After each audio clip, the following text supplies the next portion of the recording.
All right, guys, what's up? Welcome to the Daily Juice / Betting Pros / live video stream here on week 3 for the NFL. My name is Matt Perrault. How are you? Good morning. I have my coffee today. I am, early. It's very, very early. So here's how this is going to work today. You're going to see on the little side of your screen, you're going to see a little scroll. Those are plays we have made. I have got my trusty Tim Russert whiteboard to give you player props coming up during this hour. We go for 1 hour. You can write different things to me here on the chat, and I can see it. I have got plays for you from Dan Harris. That podcast we do lives on both Fantasy Pros and Betting Pros, so it's our NFL podcast, right? Him and I together in the DraftKings. So we're going to give you the DraftKings plays. I'm going to give you the Circa plays, and I need you guys to do me a favor, okay? Because I got to talk to you guys. I got to do this for an hour, so I can't follow Twitter. If anything big breaks, I need you to tell me in the chat, okay? You got to tell me, hey, crap, Julian Edelman's not playing, or, oh my gosh, whatever may happen. Tom Brady's not starting. I don't know, just something major, okay? So as we go through the next hour, and I'm going to talk for an hour, and you guys can write questions, ask me questions, go through it. Now, to start, the picks on the Daily Juice. Some of you guys have already gone and listened to the Daily Juice. Hopefully you have. If you haven't, I would recommend going and doing so. While you're there, subscribe to where you get your podcasts. And we're trying to grow 2 things. One, if you're an OG Daily Juice listener, you know where I'm at with this. I've tried to build this and said, hey, if you like the Daily Juice, tell somebody else about the Daily Juice. Tell a friend, tell your brother, tell your dad. Say, hey, if they're new to sports gambling or they're OG veterans and they're really, experienced, hey, you might find some entertainment value to this. Whatever you use the Daily Juice for. Some of you are already teasing me about yesterday.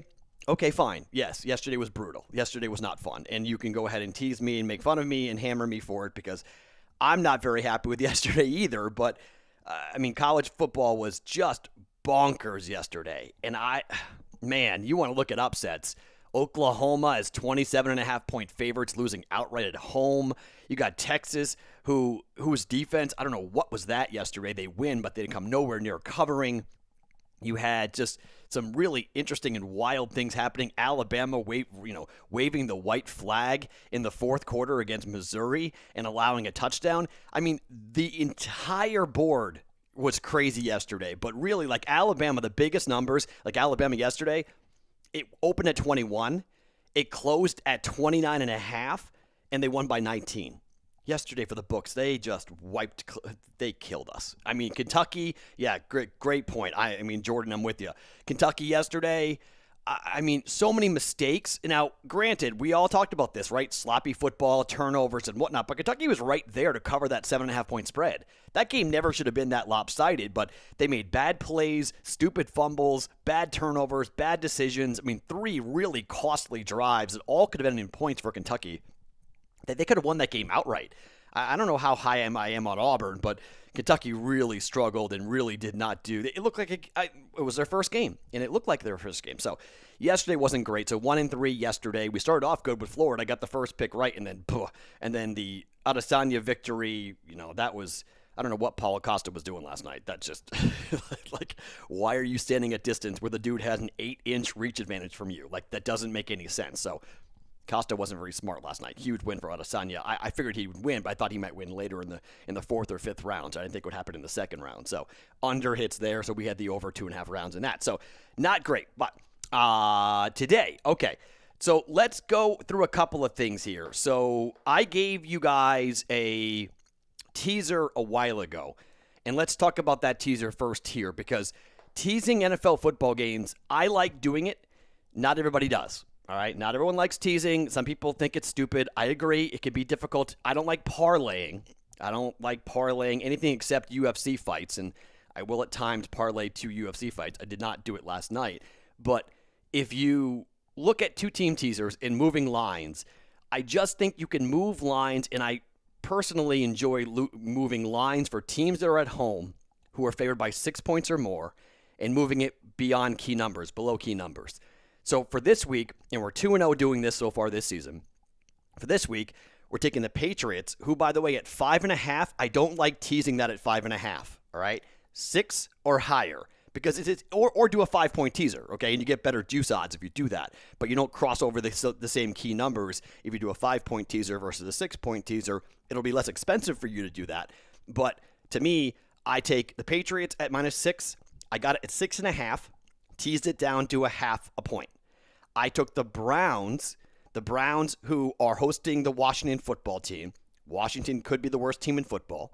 The Browns turned a corner, I think, offensively with Kevin Stefanski getting Baker Mayfield to get on the edge, to throw the ball on the run, did some good things, extra time to prep after playing on Thursday night. I am on the Browns -1. So take the 7 and tease it down to 1. So that's our 2-leg teaser. And most books, you're going to pay -140 juice, all right? So books have been getting hit with 2-team teasers for a long time. This is something I learned 3 years ago talking to a bookmaker. I said, what's the one thing that really you guys hate? What's the thing that if you could take it off the board and get rid of it because you get hit so heavily on it? He said 2-leg NFL teasers, because the numbers are so tight and the numbers are so sharp that if you can move the numbers around, it really benefits you, okay? That can really be smart. And, at some point we'll do Wong teasers. I'll explain. It's right before kickoff, and I can give it to you, Wong teaser is something I enjoy doing. Not really so much this week. I don't know if there's many games I would look at a Wong teaser, but basically, if you don't know what a Wong teaser is, it's moving the number around, 2-leg teaser, moving the number around from a total of 49 or lower. So you take a 6-point teaser, if the total is 48, you move it down, you're crossing 3, you're crossing 7, you're getting over 10, you're getting over 14, you're moving numbers around, right? Like the Jets today, the Jets are I would look at the Jets for a Wong teaser with that total, although I got to see where the total is right now for the Jets and the Colts. But, 11, 10.5, teasing that thing over 14. Could the Jets get destroyed? Yes, they could definitely. And you might go, Matt, go the other way, go with the Colts. Maybe, but this is, everyone is going with the Colts, okay? If you look at the Circa Survivor pool that's out right now, the Colts were the team in week 1 that they knocked out half the field. He knocked out half the field. So now, again, basically half the field that's left in that $1 million survivor pool is back on the Colts this week. And it's like, what are you guys are doing? This is crazy. Like, why are you doing that? Why are you doing that? It doesn't make any sense why you would do that. Given you were burned once and you go back to the well and hey, don't worry about it. We won't get burned again. Yee. I don't know about that. That is very scary to me to go back with the Colts. So in terms of teasing that game, I think the Jets might keep that game relatively close. Maybe 14, and you get backdoored like crazy, right? That's just, unfortunately, this is where we've been, where I'm going to play next weekend. I'm going to play a lot more first half. We played Texas San Antonio on Friday night, first half, and Florida Saturday morning, first half. Hit them both. First half, right now, it's just where I'm going to go in college, because I think it's a lot easier to go ahead and do that. How about this? So this is from Dan Harris, just sent me this text. This is 42% of the players of the 700-plus teams in the DraftKings Million are on the Patriots -5.5. Oh, boy. The only other game with more than 20% is the Giants +3.5. Why do I bring that up? I bring that up because of regional bias, all right? Regional bias matters. And it's going to be one of the more fun things that we're going to talk about over the next couple things. Okay, the line's 43.5 for Colts Indy. Yeah, and that's a Wong teaser right there. You got to find the second leg, obviously, but that's a perfect game right before kickoff to tease up the Jets. But and get, if you're at 11, 10.5, 11, give them 6 points, go to 17, and we're gonna like that a lot if you're at 17. But to me, when you look at where. If you're in New England, okay, Patriots against the Raiders, everyone and their brother is going to be on that game, including me, unfortunately, okay? I'm on the same side as that. I hate that, but it's my favorite play of the week. And we'll get to it here in a second. It all sets up perfectly for the Patriots. But anyways, here in Vegas, the Raider number is going to be opposite, okay? The Raider number, people are going to come in and hammer the Raiders. So the best number in the country before kickoff this morning will be here in Vegas for the Patriots. 5, 4.5. Everyone's going to come in here and bet the Raiders. In New England, I bet the number closes at 6.5. It's going to go up and up and up because everybody in New England, everybody in New Hampshire, they're going to go ahead and hammer the Patriots. So this is why in the next political cycle, in the next 4 years, I do really hope that we take a long, hard look at the Wire Act. And if you don't know what that is, you should go take a look at it, because the Wire Act is why you guys can't get my number in Vegas and why I can't get the New Hampshire number, okay? If in one day we do get rid of the Wire Act and we're able to bet in different jurisdictions, it's going to be very beneficial to us as sports gamblers to get the best number available. SEC games in Mississippi, for instance, right? So, like, you're going to get a great number if you're going to go against Ole Miss or against Mississippi State, who beat LSU. Great time next week to fade them, to go ahead and fade. But I can't get in there. I can't bet unless I send someone to Mississippi physically to go there and do it. I cannot gamble with that number. So that is the next big iteration for sports gambling, and it's never more obvious than Patriots, Raiders, in terms of the two jurisdictions and how different the numbers are going to be and where they're going to close, how significantly different they're going to be. So very cool stuff. All right, so that's Patriots and the Oakland Raiders. Here's why I'm taking the Patriots. Square play, if you want to call it that. Wearing a Patriot hat, wearing a Boston shirt. So, like, obviously, like, you guys know where I am. I'm not exactly betting this with just my head here. My heart's involved. But let me just explain why. So the Patriots are off of a loss in Seattle. You've all seen the picture of Belichick. Not why I'm betting it, but you know what the Patriots are doing. Edelman's, I think it's his knee, right? I'm a little worried about that if he doesn't play, but he needs to go. I think he will play. Cam Newton has been really, really good, and I think he continues that today. The Raiders' defense is young, and their thumper, Jonathan Abram, he hit the TV stand on Monday Night Football, and he chipped his clavicle, and he sprained his AC joint.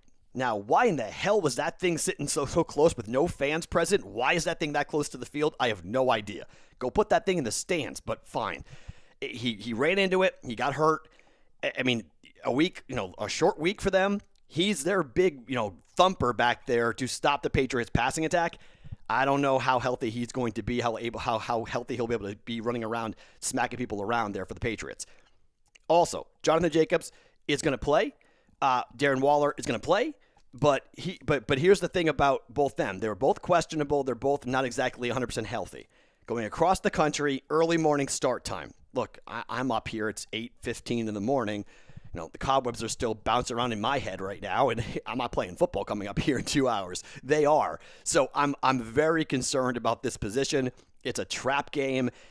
We've seen this over and over again. And I can tell you one of my props here, one of my player props, if I can get that on the screen. Yeah, so player props, we're doing the Tim Russert thing here. One of my player props today is Derek Carr to throw an interception. Okay? Derek Carr to throw a pick, plus 105. Derek Carr's not thrown a pick yet this year. 4 touchdowns, no interceptions. Derek Carr is going to go up against a secondary that just got absolutely torched by Russell Wilson, and they are mad, big mad, including Stephon Gilmore, who's big mad after what DK Metcalf did to him on Sunday Night Football. I expect the Patriots secondary to be ball hawking today, and I think they get at least 1 interception off Derek Carr. So if Jacobs is not 100% and they got to throw a bit more than they want to, and then Waller is going to receive the Gilmore treatment. So, I mean, the Patriots have been known, they take away what you do best, right? And that's Darren Waller. So you got Gilmore on him, McCourty with help over the top. Take Darren Waller. If you want to put Waller, I thought about taking the under for Darren Waller, but I'm a little concerned that he could pop one big play and then all of a sudden your prop bet is destroyed by taking the under. And let's be honest, betting unders right now in anything in the NFL offensively has not been profitable. There's just points and plays all over the field. Defenses, we thought the defenses are going to be ahead of the offenses. That hasn't happened. So I'm going to avoid the Waller prop. I don't hate it if you want to roll with that, but I got Derek Carr throw a pick at yes, plus 105. For one of my props here that I like a lot. So I do think he's going to throw an interception. Oh, by the way, all these props for me, if you're a Daily Juice listener, 0.25 units is what I do with my prop bets. On Monday night and Thursday night, I tend to go full unit because I'm not involved. I don't have as much money spread around. I've got 6-7 plays going on sides and totals. I've got 6 plays going on here. So it's like I get a little bit too much pot committed, so I kind of pull back a bit on props and just do 0.25 units. But you guys want to go full unit, go ahead on that. But that's just where I am for my own bankroll management with 0.25 units on the props. So first prop is Derek Carr to throw a pick. I am going with yes on that. Let me see. Ralphie says, I got the Cardinals minus 0.5 What does everybody think? So you're teasing that, I assume, right? So what's the other leg of that? I may say I like it, but I mean, here's the thing. The Cardinals, I'm on the Lions. So if you guys are looking at the, right next door, you're seeing the Lions here for me. I took the 5.5 points on the Lions. Here's my theory and my thought on this. So the Cardinals are a young football team, and they're going to play a team in the Lions who are just straight up desperate. And last year, Detroit went to Arizona, and these two teams tied. Now, that was without DeAndre Hopkins. I understand that, and Drake didn't play either. But this Lions team is playing for its season. This is it. If they lose, given the way Green Bay has played, given even what the Bears have looked like, this is it. The Lions have blown double-digit leads in their first 2 games, and I got burned last week with them against the Packers, but I'm going to go back to the well on this because I think it's time. The Lions need to keep a game close. I think the Cardinals win. I do, all right? But I think the Lions are going to come within 2 to 3 points. Last-second field goal. I think a backdoor is open potentially. Matthew Stafford driving, potentially backdoor. I just think the Lions are going to play a close game, and they may win, they may lose. But I'm not 100% sold on the Cardinals to rip off a 3-0 start for the Cardinals. Now, their division gets very difficult. Their schedule gets very difficult very soon. So it would be great for them to open up 3-0. And as I told a lot of you guys back last week, we added on the Daily Juice, we added a prop, and I don't know where the number is today, but Cardinals to win the NFC at plus 1,200 is a great bet. That is a great bet. If you can find that value, plus 1,200 for the Cardinals to go to the Super Bowl. Now, the 2 best teams obviously are playing on Monday night, right? Chiefs and the Ravens. But the NFC, I mean, who is the best team in the NFC right now? You could say, all right, it's, you go and say maybe it's the Packers or maybe it's the Seahawks. There's a big debate as to who the best team is. In fact, I don't think we know who the best team is yet. Could it be the Cardinals? Yeah, it could be the Cardinals. So it's not that insane to go ahead and say that they are. So, yeah, I mean, Lions with no receivers, but Galladay's back, Ralphie. I mean, having Galladay back today is a big deal, okay? That's big to me. It's big for their offense. It's big. It opens up other players. I just think this is it. This is the season for the Lions. This is the game to back the Lions here and to go against the public. There are 3 plays I've got going that are nasty right now that I am just going to cringe. Giants plus 3.5, all right, at home against the Niners. I mean, this game, Dan Harris, this is you, okay? I'm with you. I'm riding with you. This is your play. I am appreciative. He stood on a table, okay, and was like, we didn't take the Giants last week. And that was on me. That was on me. I said no. I said no to taking that. And look what happened. The Giants covered. So now we're back here again, and we're going with the Giants here against the most banged-up football team in the NFL with mental issues. And what I mean by mental issues, after watching everyone get hurt last week, you better believe that every 49er player is stepping on that turf today with just a little bit of apprehension. Like, I'm not so comfortable walking on this turf. So because of that, I think going with Danny Dimes, no Saquon Barkley, throwing the football a lot. Giants is so ugly. Oh, man. Plus 3.5 Giants is so ugly. What also is ugly is the Cowboys. Cowboys plus 4.5, plus 5. Going up against the hottest quarterback in the game, in Russell Wilson. I don't like the Cowboys. I haven't liked the Cowboys all year, but they can run the ball, and maybe they can keep the ball away from Russ. And their defense is so banged up right now. I know this is it's going against the public and going against what everyone looks at it and they say, oh, yeah, Seahawks, they're going to crush, right? Seahawks are going to destroy. Okay, but I'm taking the Cowboys plus 4.5. It's ugly. The third ugly play are the Falcons. And the Falcons are really tough.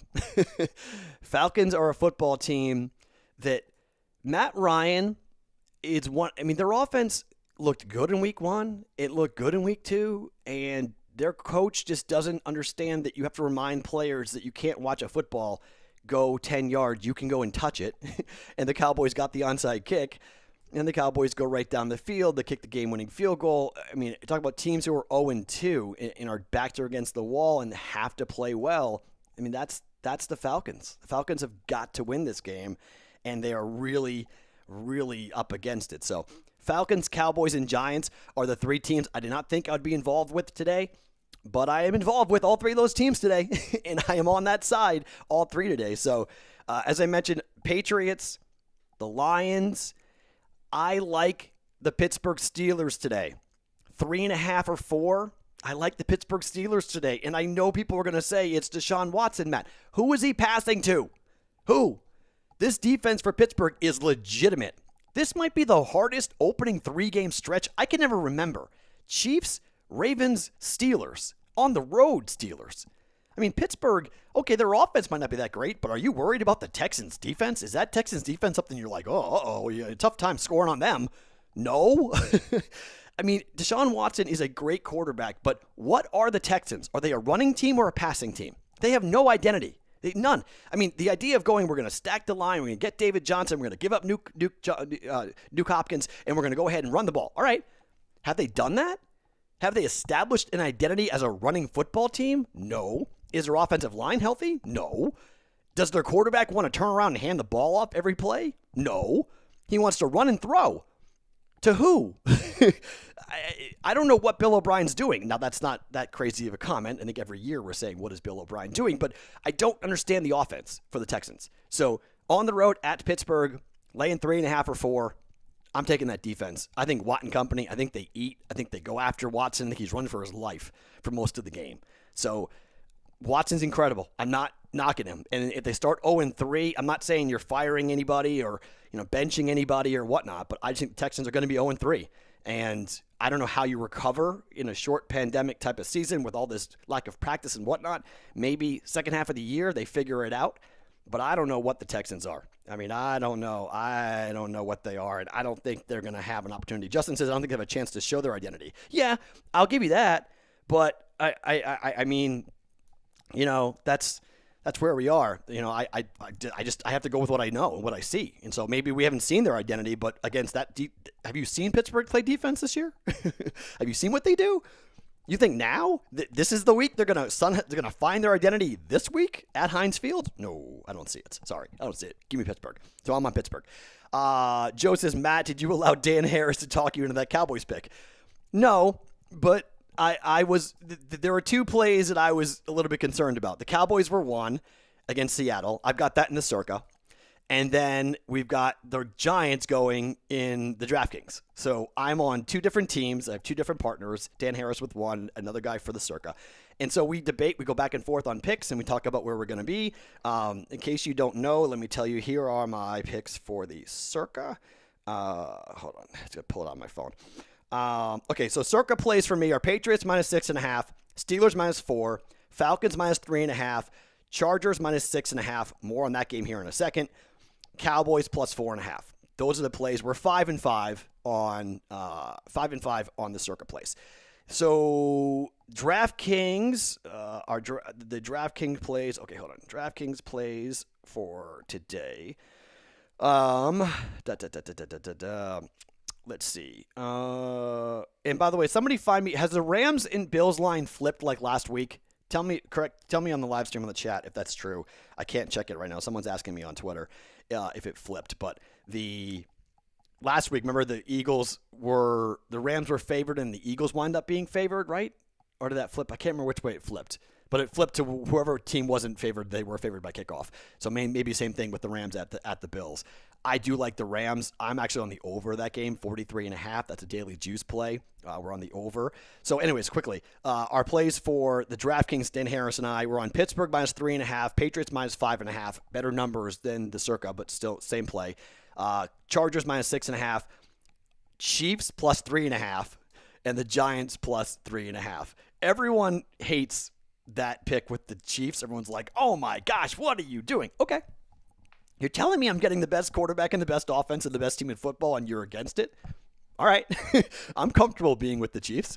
I am. I think that's the side. Before it goes to 3, and it may have already gone to 3 at certain books, but if you get 3.5, yeah, give me the hook. Give me the Chiefs on the hook. So those are our DraftKings plays. Our plays for the Daily Juice, that Patriots Browns teaser I told you about at the top.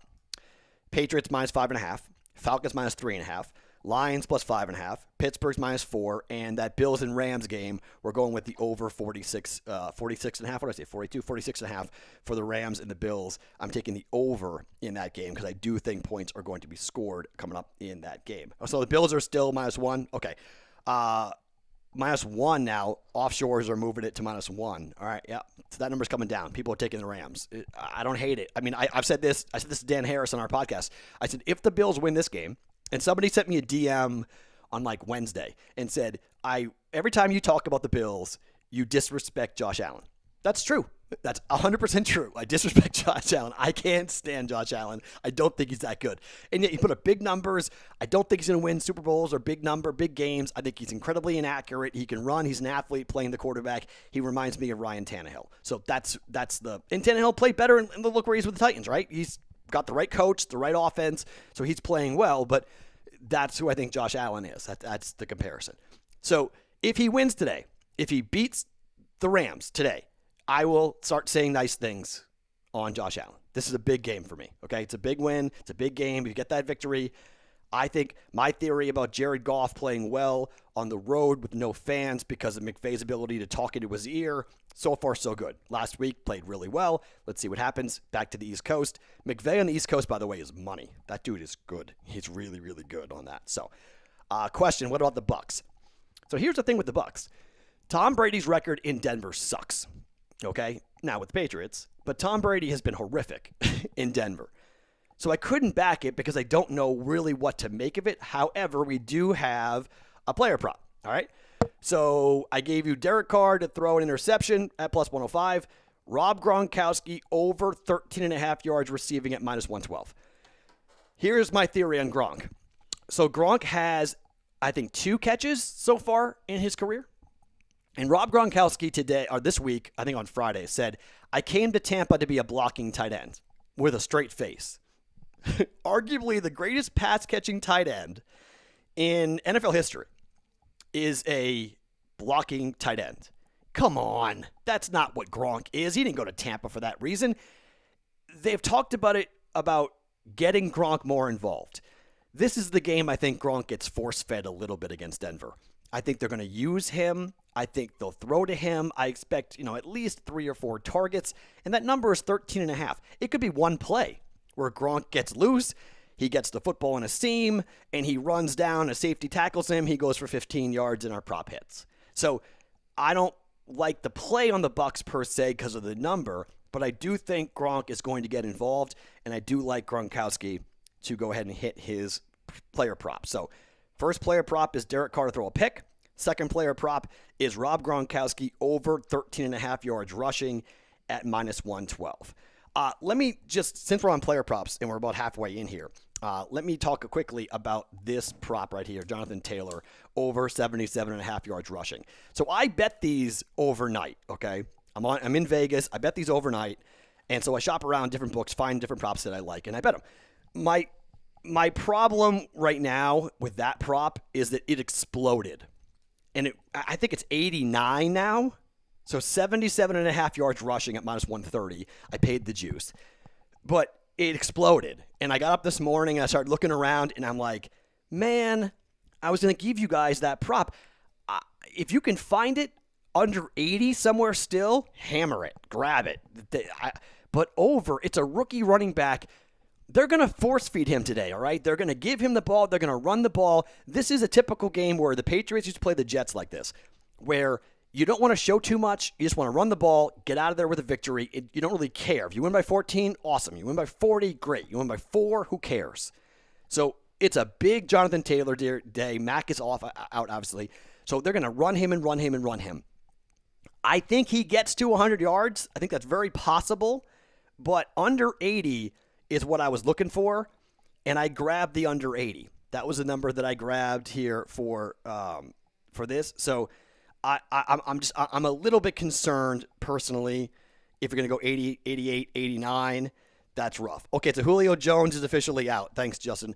I'm still okay with the Falcons. I am, and you might go, whoa, but I'm still okay with it. I still take the Falcons minus 3.5. I know you may hate that play, but I just I don't like Trubisky. I just don't. There are certain quarterbacks I like betting against. Josh Allen's one of them. Mitchell Trubisky's another. Okay, and everyone's like, "Oh, Mitch is back." Look, nah, man. On the road, I can't do it. I just can't do it. I'm still taking the Falcons, okay? I'm still taking the Falcons up against the Bears. Still taking it, even with Julio Jones being out. Still going to go ahead and run with that. So, all right. So I've given you here now. We've done Gronk. We've done Derek Carr. And we've done Jonathan Taylor. Let's talk about the Cardinals here. Sorry, not Cardinals. Carolina and the Chargers here. Okay, I got 2 props going in this game. Justin Herbert over 17.5 yards rushing at minus 112, and Austin Eckler over 24.5 yards receiving at minus 130. All right. Here's my theory on this game. Here's what I think is going to happen for the Chargers and why I think they're going to win and why I like the Chargers to cover that 6.5 point line. If you watch the game against the Chiefs, the one thing that the Chiefs got caught off guard with was how mobile Justin Herbert is. In fact, it caught me off guard a little bit, how mobile Justin Herbert is. But if you want to limit mistakes for your quarterback, you get him on the edge, you roll him out, and you give him a play, a run or pass option. And I think he's going to pick up yards because I think the defense is going to roll out. They're going to worry about it. They're going to let him have some yards, saying, okay, he's going to throw the ball deep, and he just scampers and just goes. That number for Herbert at 17.5 yards rushing, he could get it in the first half. I mean, they could easily get them. There are 2 quarterbacks right now where the algorithms haven't caught up to it. 1, Herbert, 2, Murray, okay? Don't hate plays on both those guys for their over rushing yards. And Murray is just incredible. I mean, Kyler's playing. So I just think the Lions are going to key in on him, so that's why I didn't play it. I was a little bit concerned about they may spy him. They may really try to limit him because that's the big difference. For the first 2 weeks, Kyler Murray is just getting out there has been really a big problem for defenses. So I think the Lions are going to prep for that heavily. So I didn't know his number is a little more elevated. It's at like 49, I think, or 50, maybe a little higher than that, 59, somewhere in that range for Murray. So it's a little higher. 17.5 for Justin Herbert. Okay. I mean, again, it could be a first half run, and Justin Herbert winds up getting right over that. So getting to 18 yards for Justin Herbert rushing, I don't think it's going to be a problem. So I played on over 17.5 yards rushing for Justin Herbert. Austin Eckler, if you looked at the game as well, dink and dunk. That's what they're going to do with Herbert. He got in trouble against the Chiefs by running to his left, throwing deep, right? That crazy throw. He got in trouble throwing deep. And that's just a rookie quarterback. And that's a guy developing, trying to figure out how he's going to do it, how he's going to play the position, who is he going to be. And frankly, if you watched Hard Knocks, he didn't know how to call a play. He didn't know how to take a snap under center. I mean, from Oregon, they played this, up to the line of scrimmage, always in a shotgun, spread offense. And they're not running that per se with the Chargers. So Herbert, I think today is going to find his backs quite a bit. And I think Austin Eckler to catch over 24.5 yards, I think it's a really good play for Austin Eckler. Receiving at minus 130 is how I got it. It may kind of be on the way up a little bit. But so we're going Eckler over 24.5 yards receiving, Herbert over 17.5 yards rushing, and I do like the Chargers to win that game. Panthers aren't good, guys. I mean, they're just not. And you could go, well, they're going to really throw the ball a lot because of no McCaffrey. McCaffrey's their best player. Their defensive line's not good. Let's just call a spade here. The Panthers aren't a good football team. So, DraftKings has Kyler Murray over-under at 39.5 yards rushing. Ooh. Randall says that BetMGM's got it at 40.5 yards rushing. So, yes, I do like those two. I mean, Murray, again, he can pick up 30 yards in one run. That's the thing about these quarterbacks who are mobile, is that they get the right play. If they get the right look, they just go. And they can blow the entire prop on one run. So, yeah, I do like the Kyler Murray play at 40 or under. 39.5, I like a lot. 40.5, it's a yard, so it's not that big of a difference. But I do think that's, Kyler Murray running for 50 yards a game, not that crazy. I mean, I looked at Cam Newton for the same thing. I mean, Cam's numbers for the Patriots, I was like, I think it's like 60 or something for Cam Newton. So it was too high. But like if it was 50 or lower for Cam, for Kyler, for Justin Herbert, These quarterbacks are going to run, and the coaches right now are comfortable letting them run. At the time, I mean, I'm 43 years old. I remember a time that you never let your quarterback get hit ever. Like, you just don't risk it. These coaches now are saying these guys are big enough. They get hit all the time. They know how to. Murray has mastered the slide, and that's the baseball connection for him. But Murray knows exactly when to go down, how to go down. Herbert needs to learn that a little bit. As a Patriot fan, I really need Cam Newton to figure that out. Stop taking big hits, Cam, please. But these mobile quarterbacks, I think you have to look at their props early until the algorithms figure it out, and until the books adjust the numbers.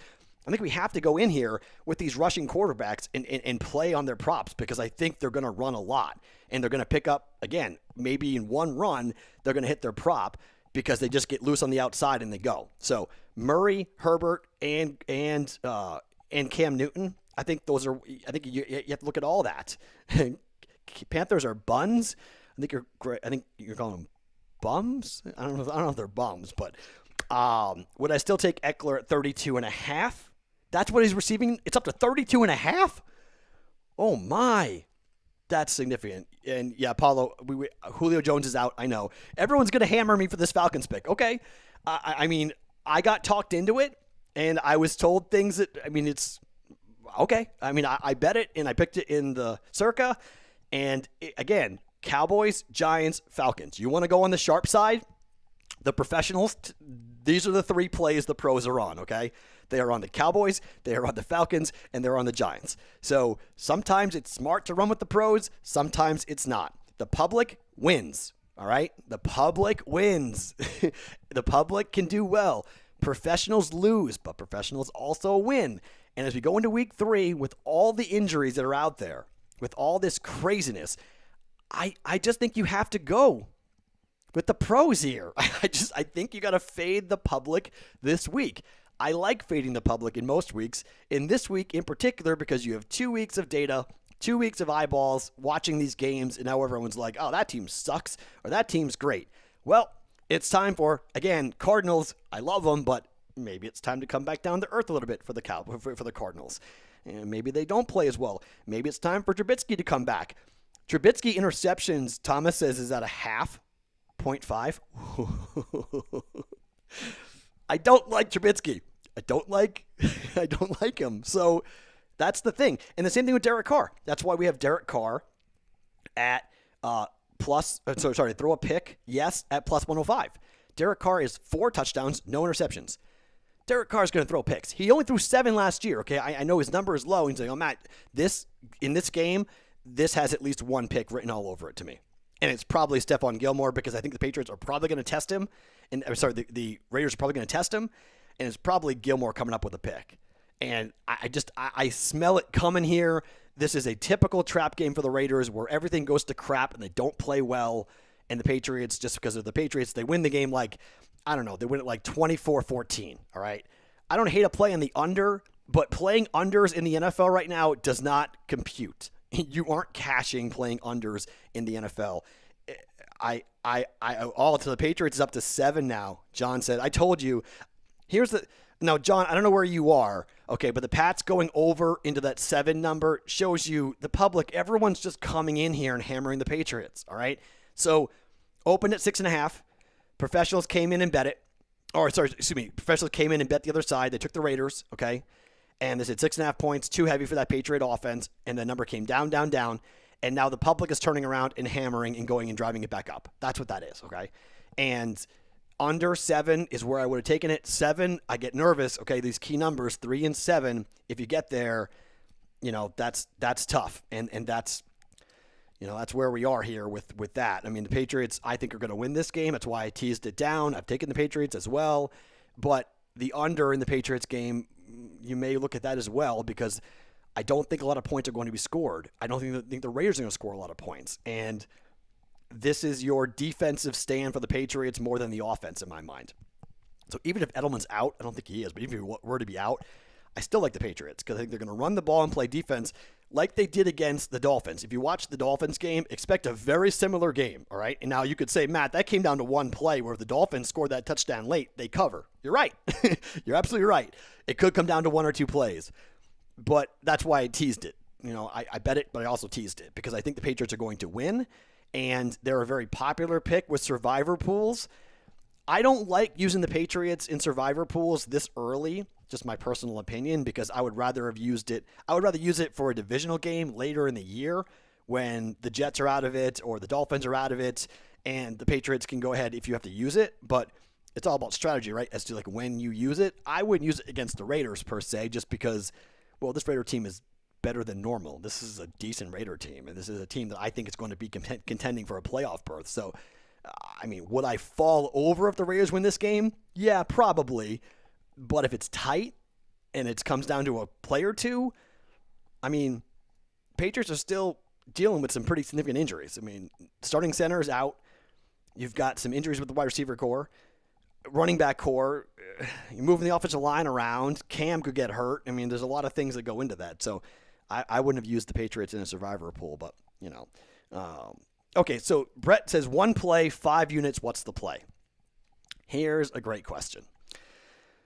I don't bet like that. Here's the philosophy and how I bet. Now, you guys can do what you want, okay? But flat wagering is why Alabama, Missouri last night is a great example of this. So if you bet 1 unit, 1 number every time, it doesn't matter if you win or you lose because of the fact, or let me rephrase that. It matters, obviously, you win or lose. But if you get beat badly on a bad beat, it's awesome. We all celebrate the victories, right? Winning is awesome. I'm the type of person that I actually get more mad about losing than I do get excited about winning. I like winning, get more angry about losing. You have to be able to absorb a really bad day and if you're a Daily Juice listener, you've known my really bad days. I have them a lot. And so when you look at your bankroll, whatever your bankroll is, 5% should be your 1 unit. Whatever it is. Just do the math, right? $100, $5, okay? Your $100 bankroll, $5 is your 1 unit. You play that every time. If something is good enough to bet it, you bet it every time. Now, I'm disagreeing. Now, I'm going back on this because of player props. I already explained it a little bit differently, but all my Daily Juice plays almost always are 1 unit, occasionally half a unit. Player props, this is a new thing we're doing that we're adding, so I have a lot of money in play, so I do half a unit here. I do 0.25 units on the player props simply because we start really getting deep into my bankroll when I start betting all these games. I've got 13, 14 plays going. So I tend to pump the brakes a little bit on that. That's I start seeing how much money I have committed. And I'm like, I'm getting a little uncomfortable with this. So 0.25 for player props for me. But most often with my Daily Juice every morning that we do it off of bettingpros.com, we do give you 1 unit plays. So I don't do 5 unit plays. I don't do load up, double up, triple up. Because if you miss it, you guys shouldn't be buying picks, all right? You shouldn't be buying picks. I'm telling you right now, buying picks, one day I'll do a whole rant and rave about it if you haven't heard me. But buying picks, you're already paying the juice, okay? It's hard enough at minus 110. So why are you paying extra to buy picks? Don't buy picks. Okay? No. So, but if you are looking at it and saying, okay, what's my favorite play of the day? My favorite play is the Patriots. It's my favorite play. But I'm not betting more on that game than I am saying with, betting on the Falcons or betting on the Lions. I'm still betting the same amount because you can be as right betting the Lions as I can be betting the Patriots. But I also can be as wrong to bet them both. To bet them both. Someone wants me to hold the prop board again. So here is the prop board. My the whole camera gets screwed up when I hold up the whiteboard. But Jonathan Taylor, over 77.5 yards rushing. That number is moved. I apologize. Austin Eckler, over 24.5 yards receiving. That number is moved. I apologize. Justin Herbert, over 17.5 yards rushing. Gronk, over 13.5 yards receiving. Derek Carr to throw a pick. And James Conner, we haven't talked about James Conner yet. We need to do that coming up here in a second. James Conner, under 21.5 yards receiving at minus 112. So we haven't done the James Conner stuff. Okay, so James Conner has 2 catches so far this year. I think he's got 2 catches for 11 yards or 20. 2 catches for 20 yards, I think it is, right? His long was 11 yards. I don't believe that the Steelers are going to throw to the backs all that much this season. I think they want to run the ball with Snell and Conner. I don't think they want to run maybe a screen pass or 2, but I don't think this is a team in Conner's injury history. I don't think they want to get these guys out in the passing attack. So I don't expect Conner to be heavily involved today in the passing attack for the Steelers. And I think maybe he gets one catch, maybe two catches. But I took the under 21.5 yards receiving for James Conner. I know that's going to be scary. Betting unders offensively right now in anything in the NFL is dangerous. But I felt like I was a little bit too heavy on the overs. So I was looking for an under to play.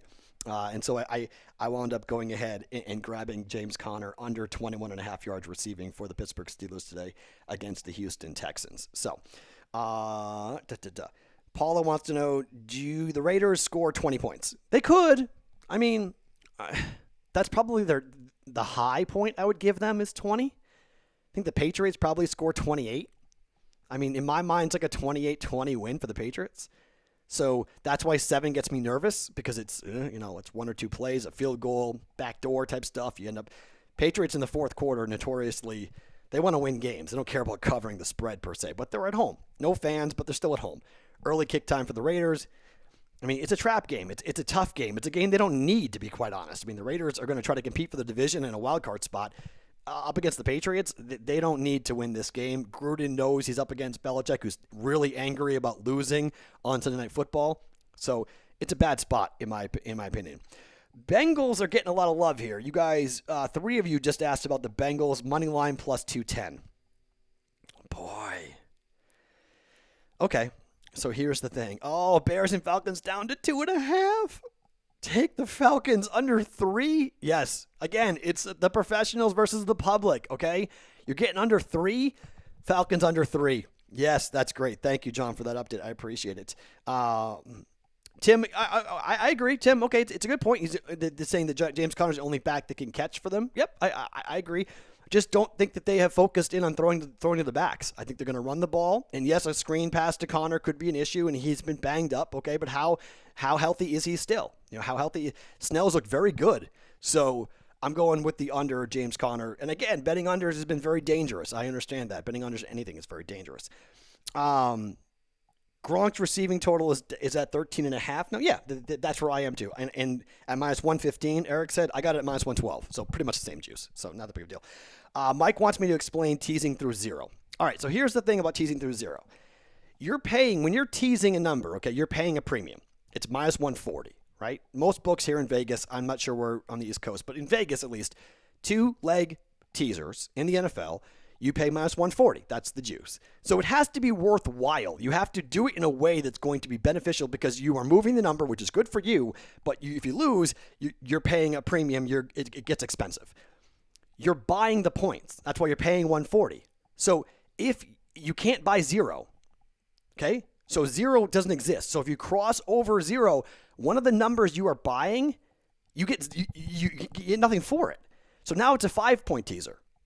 Okay, does that make sense? So if it's from 10 to 4, right, or going 4 to 2, the number can't land on 0. You can't have that. Someone's got to win, right? So it's like it's 0 doesn't help you. You want to get as many points as possible. So 0 doesn't exist. So going through 0 doesn't help you. You want to keep the number where it is. So if it's 2, go up. If it's 10, come down. Right? Or keep going, but the key numbers are where you want to cross. 0 is not a key number. 3, 7, 10, although I think 6 is a key number personally, but 3, 6, 7, 10, 14, 20, I think 17 is too. 17, 21, 24, 28, do the math, right? How these teams are going to score, how you put points on the board in the NFL matters. So by teasing through 0, not good. Not good. Kotlin says, don't bet against the Eagles going 0-3 by less than a score. That seems crazy to me. Am I wrong? I stay away from the Eagles after getting burnt. Yeah, I got burnt last week too. I was on the Eagles. So no, I'm not touching the Eagles. I made a proclamation on my radio show that I wouldn't bet the Giants in 49er game with your money. And then Dan Harris talked me into taking the Giants. So, I don't know. I have certain teams I got to stay away from, and the Giants was one of them. The Bucks was the other because of what's going on in Denver. And I just, no. Hey, question says, Tyreek Hill or Ridley as my starting wide receiver? No. Fantasy Pros, YouTube channel, right now, live stream. They've got all your DFS questions answered. This is betting. We're doing bets. Fantasy Pros, those guys, they are doing Those are the guys you want to jump in on. So go and search Fantasy Pros on YouTube and ask them that question, because I have not played DFS in 5 years. Why? It's illegal here in Nevada. I can't do it. So I can get a drink at 3 o'clock in the morning, but I can't play DFS. Go figure. That's Nevada for you. But hold on.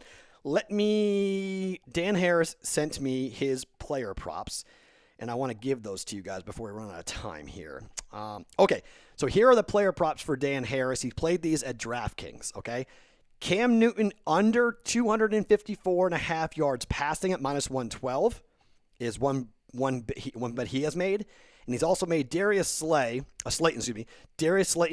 over 44.5 receiving yards, okay, at minus 112.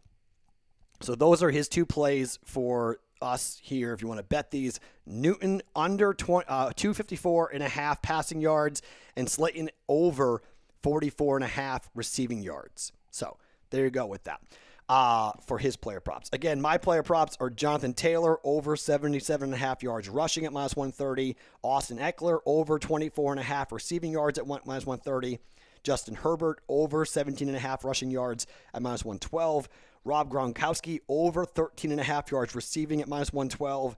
Derek Carr to throw a pick, yes, at plus 105. And James Conner under 21.5 yards receiving at minus 112.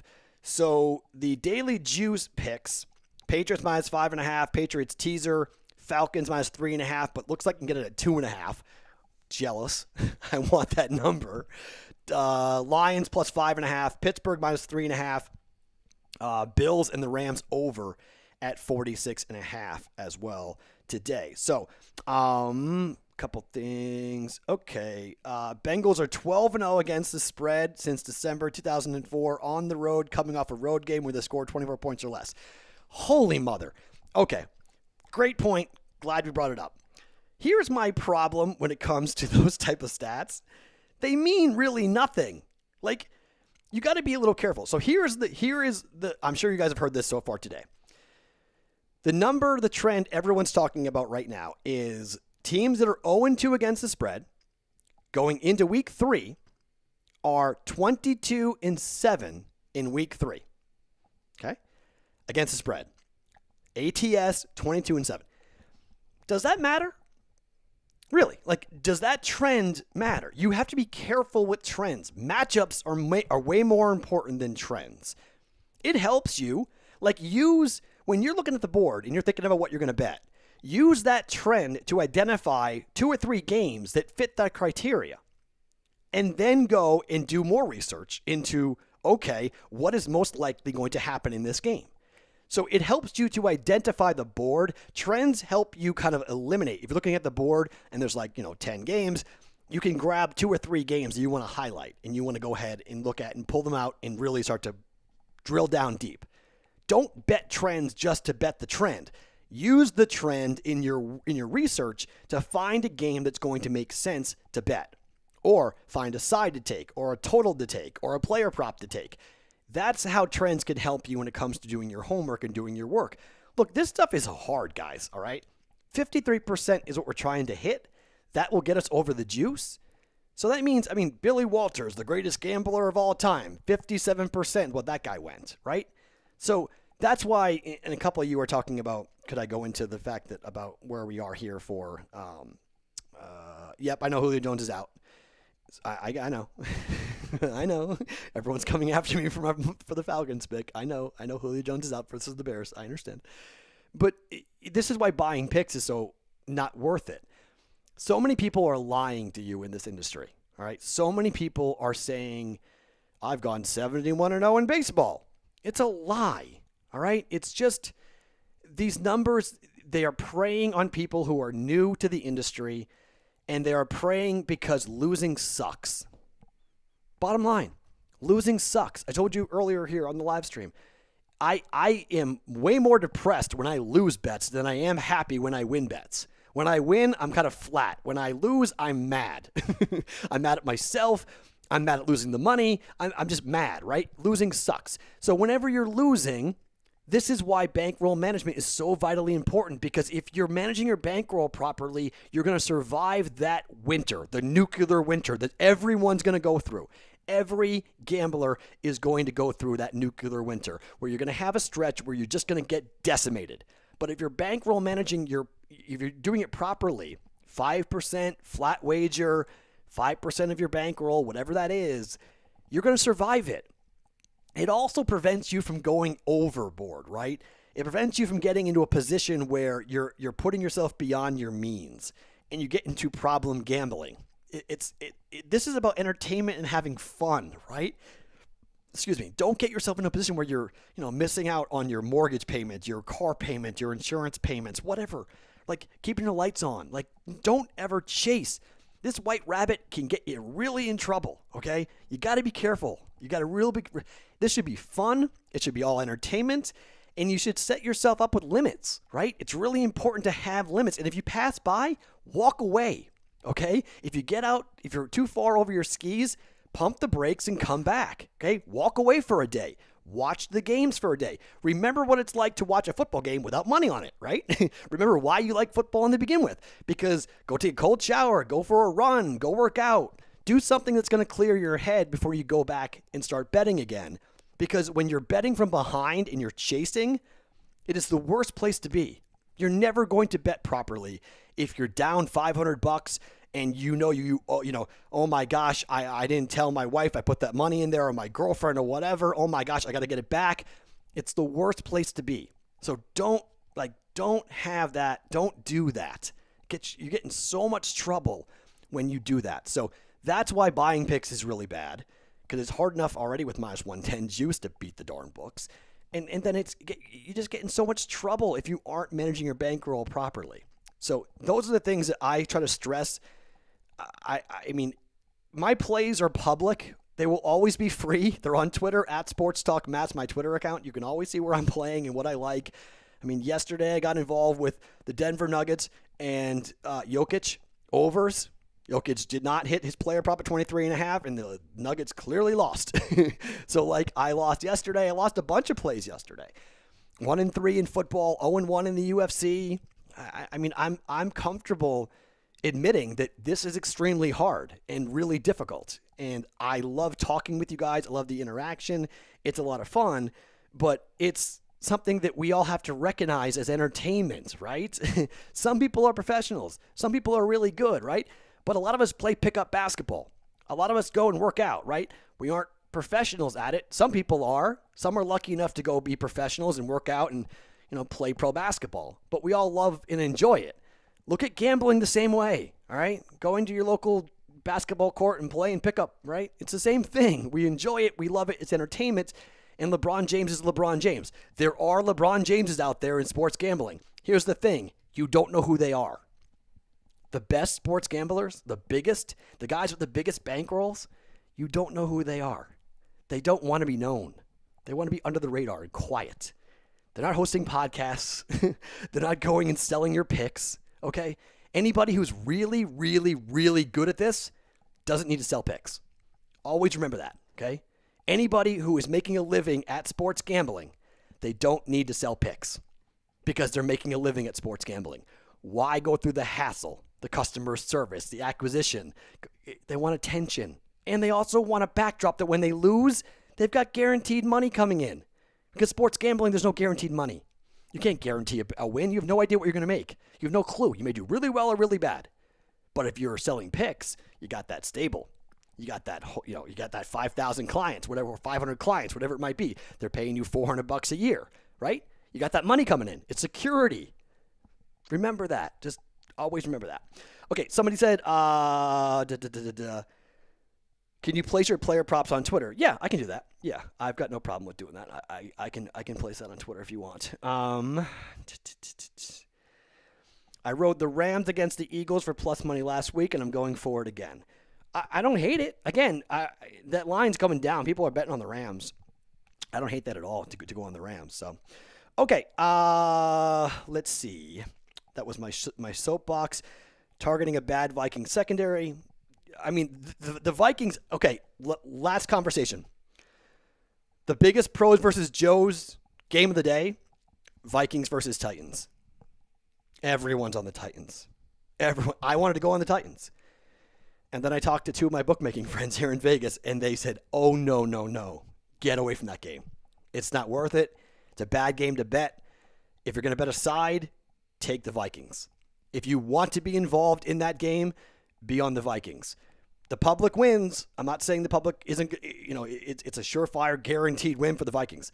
But it just, I had enough people who I respect and trust who shook their heads violently when I asked them about the Titans and the Vikings game. And I said, I like the Titans minus 2.5. And it was like, stay far, far away from that game. Don't take it. So I didn't take it in the DraftKings. I didn't take it in the Circa. I didn't take it with anybody. So if you want to bet that game, bet the Vikings, not the Titans. All right. I'm Matt Perrault. You can follow me on Twitter at SportsTalkMatt. I'll sweat all these games with you guys. Again, I'll just hold this up real quick. Those are the player props that I am playing. Taylor, Eckler, Herbert, Gronk, Carr, and James Conner. The Daily Juice podcast is out. You can go listen to it right now. Subscribe to it. For all the plays that I've got going in the NFL for full units, props are at 0.25 units.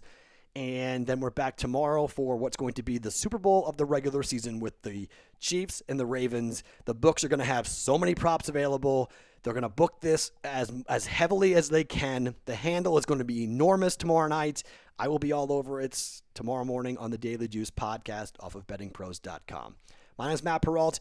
Every single Sunday, we are live, 11 a.m. Eastern, 8 a.m. Pacific. We'll go for an hour taking questions, having fun. Best of luck, and we'll talk to you next week here off of the Betting Pros YouTube channel.